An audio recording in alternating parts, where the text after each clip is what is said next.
Héritage est une formidable saga familiale franco-chilienne que l'on suit sur 4 générations et pour laquelle l'auteur a puisé dans ses origines.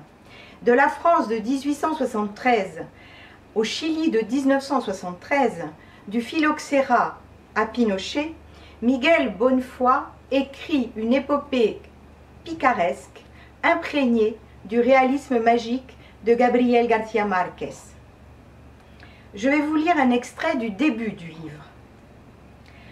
Selon le récit familial, le père de Lazare Lonsonnier avait autrefois fui la France avec 30 francs dans une poche et un pied de vigne dans l'autre.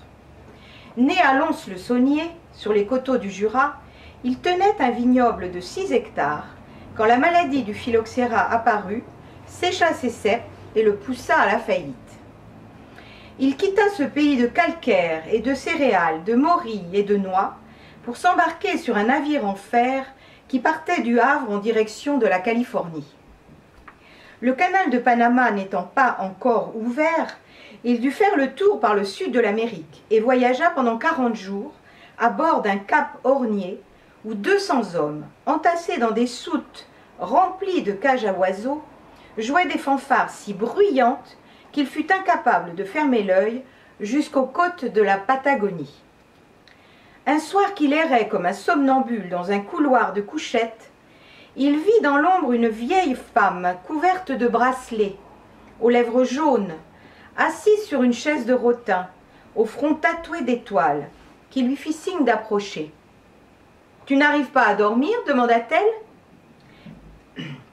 Elle sortit de son corsage une petite pierre verte, creusée de cavernes minuscules et scintillantes, pas plus grosse qu'une perle d'agate.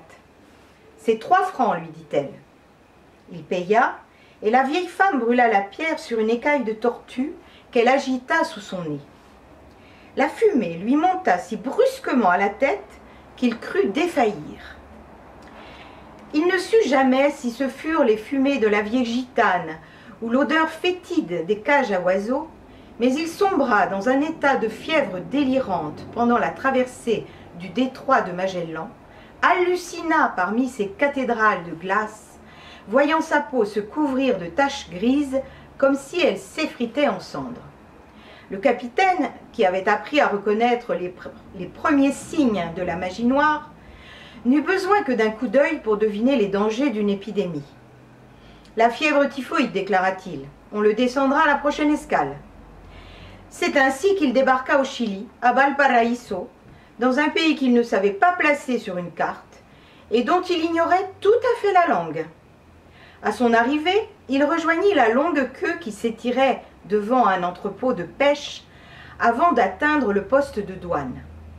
Il s'aperçut que l'agent du service d'immigration posait systématiquement 2 questions à chaque passager avant de tamponner leurs fiches. Il en conclut que la première devait concerner sa provenance et la deuxième, logiquement, sa destination. Quand vint son tour, l'agent lui demanda, sans lever ses yeux sur lui, « Nombre, non ». Ne comprenant rien à l'espagnol, mais convaincu d'avoir deviné la question, il répondit sans hésiter « Lons-le-Saunier ». Le visage de l'agent n'exprima rien. Avec un geste fatigué de la main, il nota lentement « Lons-Saunier ». Fecha de nacimiento, date de naissance.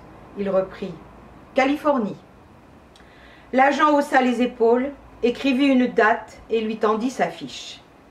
À partir de cet instant, cet homme qui avait quitté les vignobles du Jura fut rebaptisé Lonsonnier et naquit une seconde fois le 21 mai, jour de son arrivée au Chili.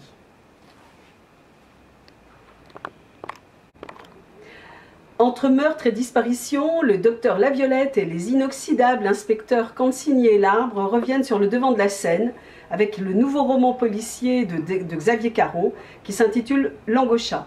Il le dédicacera à la librairie La Petite Marchande de Prose le 13 décembre, dimanche 13 décembre de 15h à 18h.